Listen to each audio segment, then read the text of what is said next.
Bom dia, irmãos, graça e paz. Que alegria estarmos juntos novamente para louvar esse Deus maravilhoso, esse Deus que nos ama, para ouvir da sua palavra. E a certeza que Deus está presente em todos os lugares. Deus está agora te visitando aí onde você está. E esse Deus que é o nosso socorro bem presente nas tribulações, na angústia. Esse Deus que nos enche de paz, de alegria, de esperança. E nós podemos louvar ao Senhor nessa manhã. Bem cedo te buscarei, de madrugada me achegarei a ti. Meu socorro vem de ti. Que bênção, amados. Esse Deus que nos segura com a sua destra. Que essa certeza encha o seu coração de alegria, de paz. Vamos louvar ao Senhor com alegria.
Meus irmãos e irmãs, a graça e a paz do nosso Senhor e Salvador Jesus Cristo seja sobre todos nós Que bom, mais uma vez nos reunimos para estudar a palavra do Senhor. Hoje, especificamente, continuamos nosso estudo em Atos dos Apóstolos, capítulo 16, versos 16 a 26.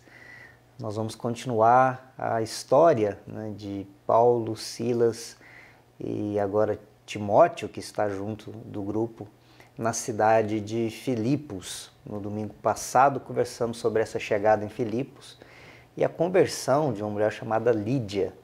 E hoje nós vamos continuar essa história que é bem conhecida, mas um texto que traz para nós profundas lições de vida e de também incentivo para a nossa jornada cristã. Vamos orar, pedindo ao Senhor que abra o nosso entendimento, depois nós vamos ler o texto e conversar sobre aquilo que Deus tem para nós nessa manhã. Obrigado, Senhor, pelo seu grande amor por nós, obrigado pela sua presença santa. Ó Deus bendito, como nós precisamos do Senhor, precisamos da sua bênção e quanto nós precisamos da sua palavra. Que nessa manhã o teu Espírito Santo mesmo ilumine a nossa mente, o nosso coração, para que possamos compreender aquilo que o Senhor tem para a nossa vida, através da tua palavra que é tão poderosa, cheia de vida. Que o Senhor possa falar conosco, nos abençoar, trazer cura, também trazer desafios novos e também nos provocar conversão. Para a glória de Jesus nós oramos hoje e sempre. Amém. Portanto, nós vamos ler então capítulo 16, verso 16 até o verso 26. Nós vamos conversar um pouco sobre o que esse texto tem para a nossa vida.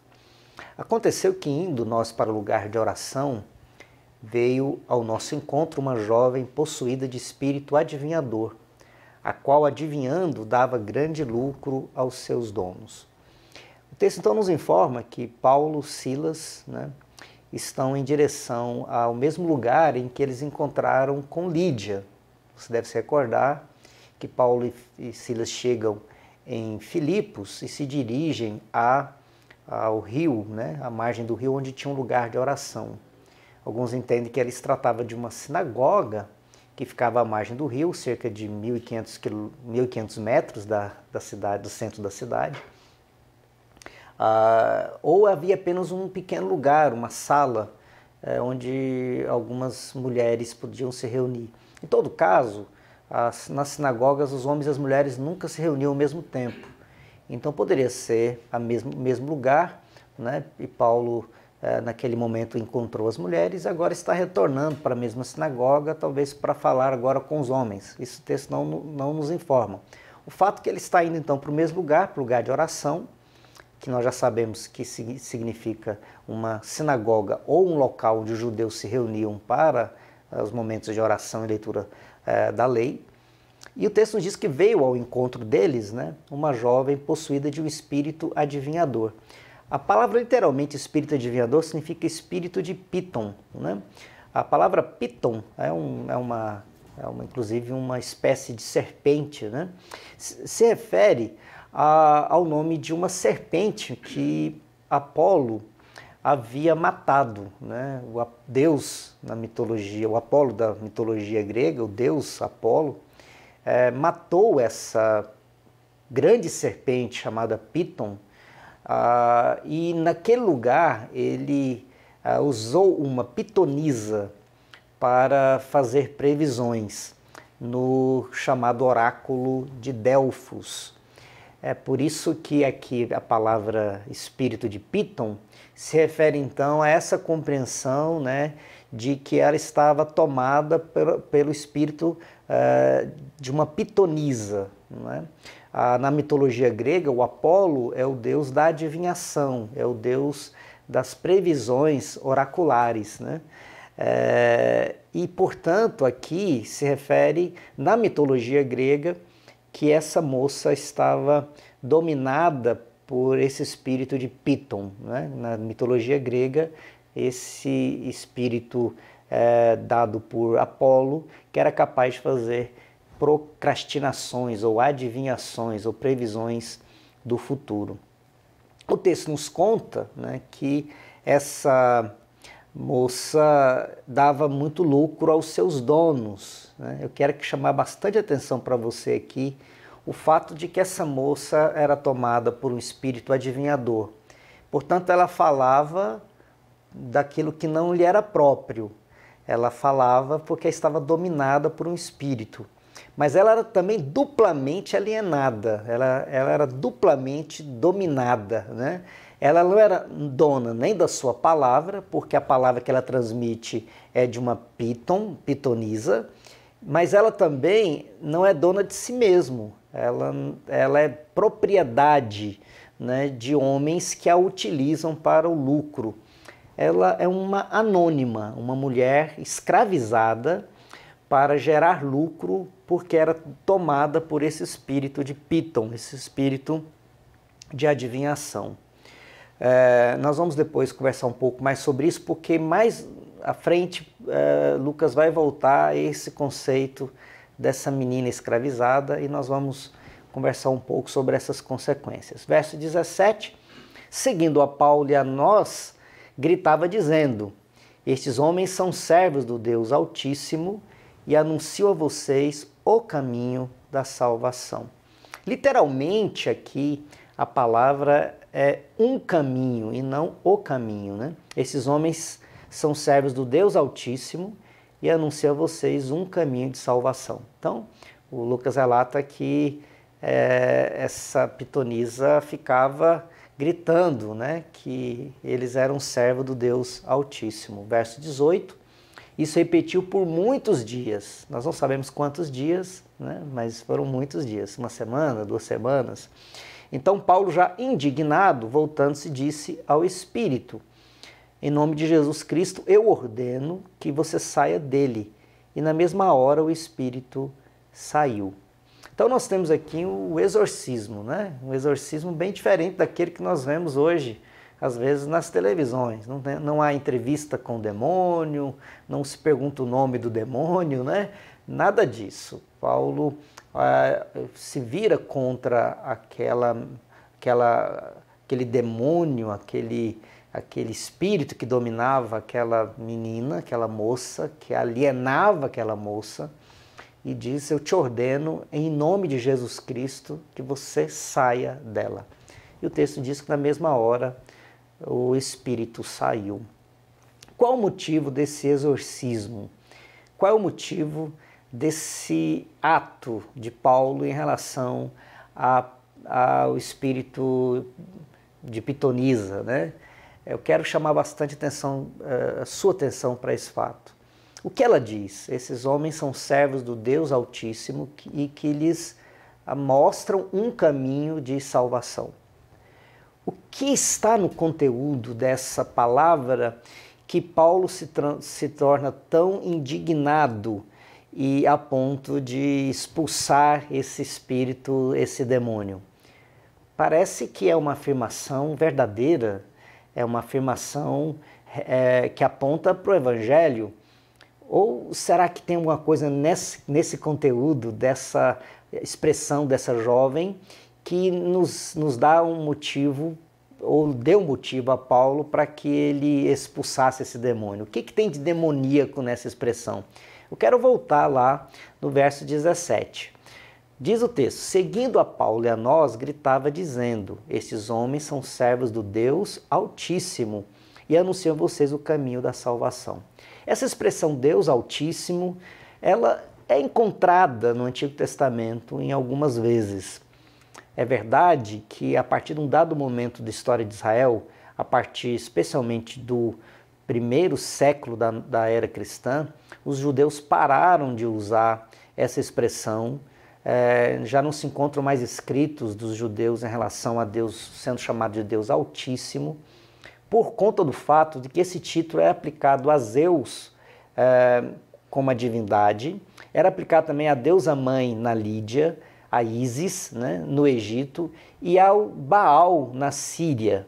Essas divindades famosas, né, Zeus, a deusa mãe na Lídia, e Ísis no Egito e Baal na Síria, todos eram chamados de Deus Altíssimo, ou Deusa Altíssima, Mãe Altíssima.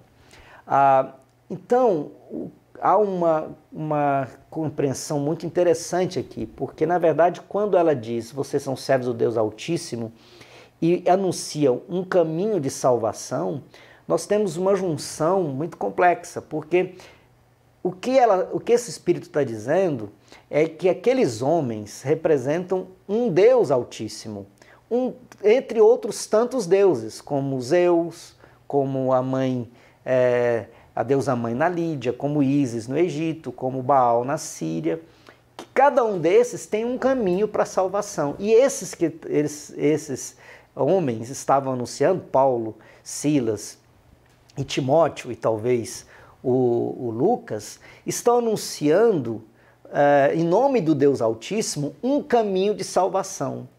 Não sei se você conseguiu entender, mas o que esse Espírito está dizendo é mais uma religião, mais um Deus, mais um caminho, mais um Deus Altíssimo, mais um caminho. Por óbvio, o apóstolo Paulo não podia, de maneira alguma, aceitar esse tipo de afirmação, porque ela vai contra a essência do Evangelho. Eles não estão ali em nome de mais um Deus, e nem muito menos em nome desse mais um Deus, apontando mais um caminho. Eles estão no nome do Deus único, apontando o verdadeiro caminho. Então vamos voltar, para o verso 19. Quando os donos da jovem viram que se havia desfeito a esperança do lucro, agarraram Paulo e Silas e os arrastaram para a praça à presença das autoridades. O texto então nos diz que os donos da jovem ficaram muito preocupados com o lucro, Mais uma vez a questão do dinheiro aqui. Eu não sei se você prestou atenção, mas no verso 16 já apareceu a expressão que ela dava muito lucro aos seus senhores. Aqui no verso 19, quando os senhores estão com prejuízo nos seus negócios, porque o espírito da pitonisa foi expulso em nome de Jesus Cristo, eles ficam profundamente irritados, arrastam Paulo e Silas para a praça, e na presença das autoridades levam Paulo e Silas para prestarem conta. É interessante que aqui aparece a palavra donos, os donos da jovem. O pastor já disse que ela era uma escrava, ela era usada como uma escrava para dar lucro aos seus senhores. Eu, estudando esse tema, também fiquei pensando na quantidade de pessoas no nosso tempo que são escravizadas. É um tema que a gente não conversa muito, Que a gente não fala muito na igreja, que às vezes a gente não toca muito na sociedade, mas o número de escravos modernos que nós temos hoje no nosso tempo. Há uma organização internacional que lida exatamente com esse tema da exploração sexual de mulheres que são traficadas, o chamado tráfico humano, para fins sexuais, ou mesmo para trabalhos outros escravos, estipula que somente em um ano nós temos mais de 100 mil mulheres que são traficadas no mundo para fins sexuais. Isso só para fins sexuais. Eu fiquei alarmado com algumas coisas que eu li sobre o tráfico humano. O tráfico que é usado para órgãos, para tráfico sexual ou mesmo para trabalho forçado. No nosso tempo, muitas pessoas também são alienadas, deixam de ser sujeitos e passam a ser objetos para fins, quer seja da escravização sexual, que acontece muito no mundo, especialmente com jovens adolescentes que são traficadas, são retiradas do seu país, são levadas para serem usadas como escravas sexuais, prostitutas em muitos lugares do mundo. Assim como pessoas que são traficadas para trabalho escravo ou aproveitando-se dos imigrantes que chegam, Isso no estado de São Paulo, na cidade de São Paulo, vez ou outra acontece o fato de algumas dessas grandes empresas brasileiras, de marcas de roupa, serem denunciadas porque usam o trabalho de pessoas imigrantes que, por conta de necessidade de sobreviver, trabalham às vezes com cargas absurdas de trabalho para produzir roupas, essas roupas que a gente compra no shopping center. E essas pessoas às vezes trabalham para um local para dormir e para um prato de comida.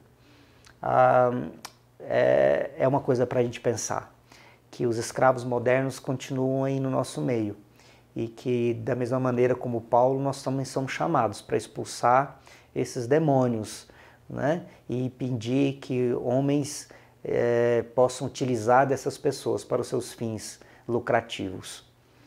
Vejamos que verso 19 nos aponta que eles levaram para a praça, né? E que apresentam para as autoridades. A praça era o local do encontro, né? Era o local que já os gregos haviam criado o conceito de polis, que era o lugar onde reuniam as pessoas para tomar decisões. E ali reuniu também as autoridades para julgar as questões que eram levadas para a polis, para a cidade, né? Para a praça, para a discussão. O Dr. Marguerat, Daniel Marguerat, no seu precioso livro sobre a história, primeira história do cristianismo, que fala sobre Atos dos Apóstolos, ele escreve o seguinte: a expulsão do demônio põe fim à prática exploradora dos proprietários da médium. Preocupação doutrinal pela verdade, retidão, ética, são inseparáveis no espírito de Lucas. O Dr. Marguerat diz que quando nós lemos Atos dos Apóstolos, algo que vai ficar muito claro é que duas coisas andam juntas em Atos dos Apóstolos. Que a verdade doutrinária, a verdade bíblica de que Jesus é o Senhor e Salvador é inseparável da ética. É impossível aqueles que vivem na compreensão dessa ética do Evangelho encarar como normal que seres humanos sejam escravizados para darem lucro, que sejam escravizados deixando de ser sujeitos, deixando de ser gente, deixando de ter voz para servir a interesses de outros. O Dr. Marguerat disse que essa é uma prática que nós vamos perceber em todo Atos dos Apóstolos, que a verdade da doutrina é inseparável da ética da vida. Verso 20.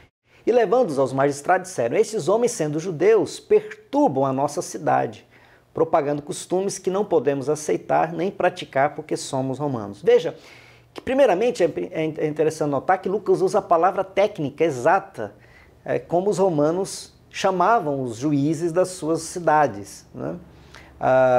Então, Lucas aqui é historicamente correto no original ao usar a palavra para os magistrados. E qual é a acusação que os donos da jovem faz para os seus magistrados? É que esses homens, sendo judeus, perturbam a cidade, verso 21, propagando costumes que não podemos aceitar. A acusação, então, em primeiro lugar, é de perturbação da ordem civil. Eles estão acusando de que esses judeus estão perturbando a ordem civil. Veja, a segunda acusação do verso 21 é que eles estão não apenas perturbando a ordem civil, mas estão também propagando costumes que não devem ser praticados pelos romanos. Um fato que nós precisamos aqui entender é que a cidade de Filipos era uma colônia romana. Você tinha uma grande quantidade de romanos morando nesta cidade, inclusive muitos militares da reserva. Muitos queriam morar em Filipos por conta da sua localização, por ser uma cidade pacífica, mas muito bem desenvolvida. Era uma pequena Roma, e a ideia era que os cidadãos ali queriam ser mais próximos possíveis no seu estilo de vida, do estilo de vida que era praticado em Roma.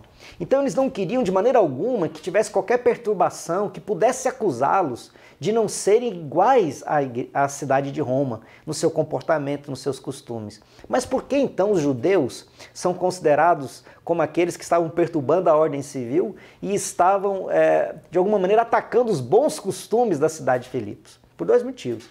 Primeiro, porque os judeus são monoteístas, acreditam apenas em um único Deus. Quando eles chegam numa cidade e proclamam esse único Deus, eles estão, de alguma maneira, rejeitando todas as demais divindades. Para os romanos, esse fato de alguém ser monoteísta era a mesma coisa de ser um ateu. Por quê? Porque ao declarar que existe apenas um único Deus, ele está negando a existência de todos os demais. Então os romanos entendiam que o monoteísmo era uma espécie de ateísmo, e os judeus eram a maior expressão desse ateísmo, que era a rejeição das divindades, das outras divindades. Segundo aspecto é que os judeus tinham práticas sobre guarda de dias sagrados e também sobre alimentos que os romanos entendiam como atrasados. O fato é que essa situação dos judeus em Roma e no Império Romano como um todo era muito delicada. Em 49-50 da nossa era cristã, o imperador Cláudio, a fim de acabar com os tumultos na cidade provocados pelos judeus que estavam pregando o monoteísmo e pregando seus costumes, Cláudio expulsa os romanos de Roma, expulsa os romanos da cidade de Roma, porque eles eram considerados como proselitistas e praticavam sedição, quer dizer, se rejeitavam a se submeter às ordens das autoridades da cidade. Veja que a acusação que eles estão agora, os donos da mina estão fazendo em relação a Paulo e Silas é exatamente a mesma que levou Cláudio a expulsar os romanos, os judeus de Roma. Qual é a acusação? Que eles não estão obedecendo os nossos costumes, eles estão desobedecendo as nossas leis e eles estão fazendo proselitismo. Eles estão querendo nos convencer de que existe só um Deus, e isso é contra os costumes, os bons costumes de Roma.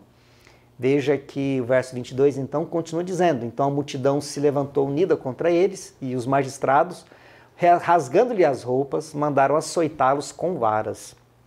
Depois de lhes darem muitos açoites, os lançaram na prisão, ordenando ao carcereiro que os guardasse com toda a segurança. Este, recebendo tal ordem, levou-os para o cárcere interior e prendeu os pés deles no tronco. Roma havia se especializado na forma de torturar os seus escravos, né? Eu quero lembrar você que todos aqueles que eram romanos eram considerados escravos por Roma. Roma tinha então uma multidão, milhares e milhões de escravos espalhados por todo o seu império. Só não eram escravos os romanos. Os demais podiam ser açoitados, podiam ser mortos. Roma era dono e podia fazer o que quisesse dos seus escravos. Aqui, Roma está praticando aquilo que ela faz com seus escravos. Ela tortura sem qualquer tipo de julgamento, porque não é romano. Ela açoita, ela manda então jogar na prisão. Nós vamos daqui a pouco descobrir que Paulo vai alegar que ele é um cidadão romano e Silas também é um cidadão romano. Mas até aqui o texto nos deixa em suspense, porque eles estão açoitando Paulo e Silas, considerando que eles são judeus e não sabem que eles têm cidadania romana. Fique com essa informação, porque nós vamos conversar sobre ela no próximo domingo. Mas fique com essa informação, eles são açoitados e são presos, e esses açoites foram gravíssimos, né? Nós vamos perceber isso no próximo domingo, mas ao serem açoitados e presos, eles são açoitados e presos sem qualquer tipo de julgamento, porque são considerados como escravos, reles, né? Judeus que são jogados numa prisão. E eles dão uma ordem, né, para o carcereiro que guarde-os com muita precisão, né, com muito cuidado, porque eles são perigosos, eles são judeus, eles estão pregando sedição e proselitismo. E por volta da meia-noite, Paulo e Silas oravam e cantavam louvores a Deus. E os demais companheiros de prisão escutavam. De repente sobreveio tamanho terremoto que sacudiu os alicerces da prisão. Todas as portas se abriram e as correntes de todos os presos se soltaram. Aqui nós temos então, verso 25 e 26, né, um pequeno desfecho dessa história, porque eles estão presos, mas estão amarrados, não só presos, estão amarrados, acorrentados, e estão cantando louvores. E o texto nos diz que todos os demais companheiros de prisão escutavam. Eles estão cantando e está todo mundo ouvindo. E, de alguma maneira, estão pregando, né? E há um terremoto.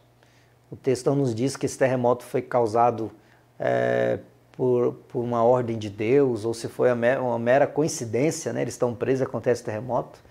Mas de alguma maneira o texto quer nos apontar que um milagre aconteceu, que algo inesperado aconteceu, que um fenômeno inesperado aconteceu. Aconteceu um terremoto comum nessa região, mas talvez aqui um ato da soberania de Deus. Nós não sabemos, o texto não nos entra no detalhe, acontece um terremoto, as correntes eram amarradas, todas foram soltas, porque, por óbvio, essas correntes se soltaram das paredes, e, portanto, assim, eles tiveram facilidade de serem livres. E eles todos, não apenas Paulo e Silas, mas todos os presos se soltaram. John Stott, ao comentar esse texto, diz assim: é maravilhoso que com tantos sofrimentos, as costas rasgadas e os membros doloridos, Paulo e Silas, por volta da meia-noite, pudessem orar e cantar louvores a Deus. Não eram gemidos, eram hinos o que saía de suas bocas. Em vez de amaldiçoar os homens, eles louvavam a Deus. Vamos conversar um pouco sobre o que esse texto nos diz? Primeiro, a triste condição dessa jovem é uma metáfora para os escravizados e escravizadas do nosso tempo. Somos assim como Paulo, portadores do Evangelho da liberdade? Eu quero chamar a sua atenção para a beleza desse texto. Esse texto é um texto de liberdade, né? Esse texto nos conta que essa moça estava escravizada por um demônio e pelos homens, mas ela recebe o poder do Evangelho. O texto não nos diz, mas nos faz subentender que essa moça se torna uma cristã, que se torna membro da igreja de Filipos. Ela foi liberta dos seus donos e foi liberta do espírito que a possuía. Nos muitos escravizados do nosso tempo. Não estou falando apenas dos escravizados pelos espíritos malignos, que cegam os olhos para o Evangelho. Como diz Paulo aos Coríntios, né, que o espírito desse mundo cegou o entendimento. Não estou apenas dizendo dessa cegueira espiritual que faz com que os homens e mulheres do nosso tempo estejam agrilhoados, né, nos seus pecados, na sua impossibilidade de ver aquilo que o Espírito Santo nos faz ver. Mas também aqueles que estão aprisionados por conta de muitas estruturas injustas ou de ações injustas por parte dos outros e que às vezes não têm a liberdade de ser, né? O que nós, enquanto igreja, temos feito? Temos nos preocupado em libertar as pessoas integralmente para essa liberdade verdadeira que o Evangelho produz? Reverendo Carlos Eduardo Pereira, que foi um dos fundadores da IPEI do Brasil, o grande nacionalista do movimento presbiteriano, escreveu um livro sobre por que os cristãos não deveriam aceitar a escravidão. É um livro que você deveria ler. Foi o primeiro tratado feito por um cristão no Brasil sobre a não escravidão. Por que os cristãos não deveriam aceitar de maneira alguma a escravidão humana? Continua sendo para nós, Igreja Presbiteriana Independente do Brasil, um grande incentivo, um grande ânimo, um grande desafio. Sermos também irmãos e irmãs que professam o nome de Jesus Cristo nessa igreja que se levanta contra todo tipo de escravidão humana, todo tipo em que os seres humanos são dominados, alienados, deixando de ser sujeitos e passam a ser objetos, né, daqueles que às vezes fazem isso visando apenas o lucro. Segunda questão, os donos da jovem pitonisa só pensavam no lucro. O Deus deles era o dinheiro. O que esse texto nos ensina sobre a ética do Evangelho? É muito interessante que o Evangelho liberta e provoca prejuízo financeiro, né? Ao contrário, os outros estavam preocupados com dinheiro, manipulavam, escravizavam uma jovem para os fins, né, financeiros. A ética do Evangelho nos faz abrir os olhos de que, primeiro, o Evangelho é libertador, o Evangelho não escraviza. a mensagem poderosa desse texto é que, ao contrário daqueles homens que usavam da superstição, da magia para o seu benefício, escravizando, o Evangelho é dado de graça e provoca liberdade. O Evangelho é proclamado de graça, pela graça, e não produz alienados. Essa é uma palavra poderosa do Evangelho que você e eu precisamos resgatar. E a terceira questão: Paulo e Silas estavam feridos e presos e cantavam louvores, e assim testemunham aos demais presos do Evangelho. As cadeias não podem prender o Evangelho. Tertuliano, um dos pais da igreja, escreveu: a perna não sente os grilhões quando a mente está nos céus. Não se trata de dicotomia, mas realmente viver a esperança em sua máxima expressão. Quais valores, dores, cadeias nos impedem de louvar a Deus?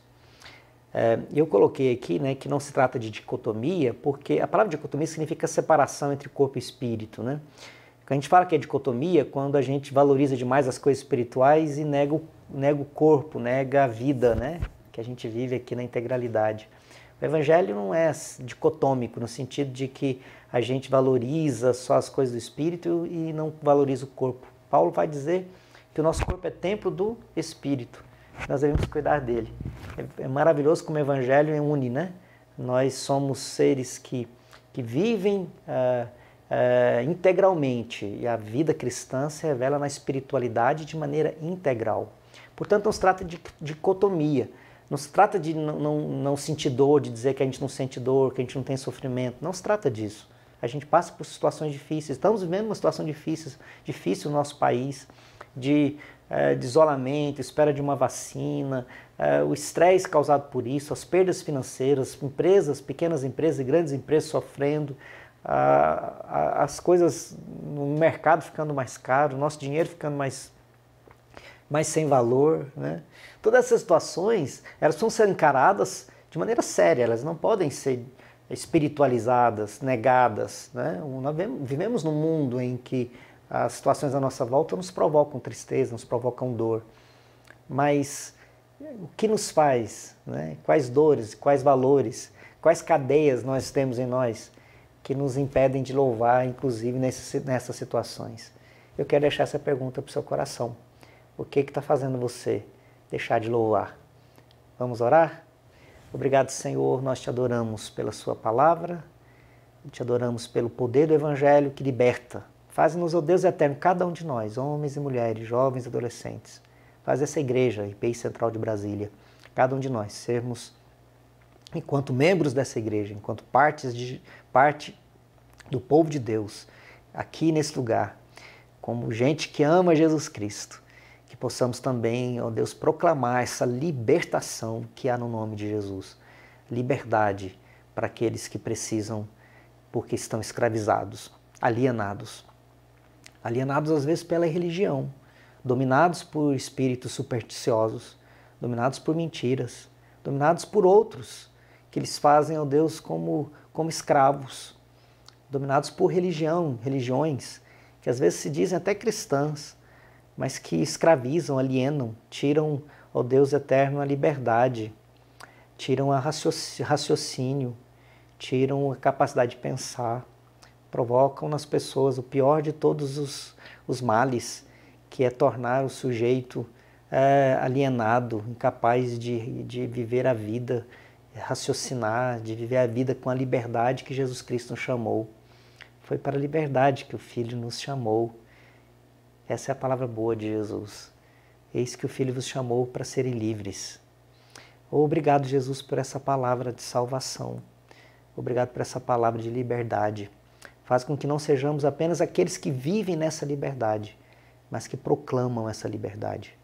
Oramos em Jesus Cristo, nosso Senhor, hoje e sempre. Amém.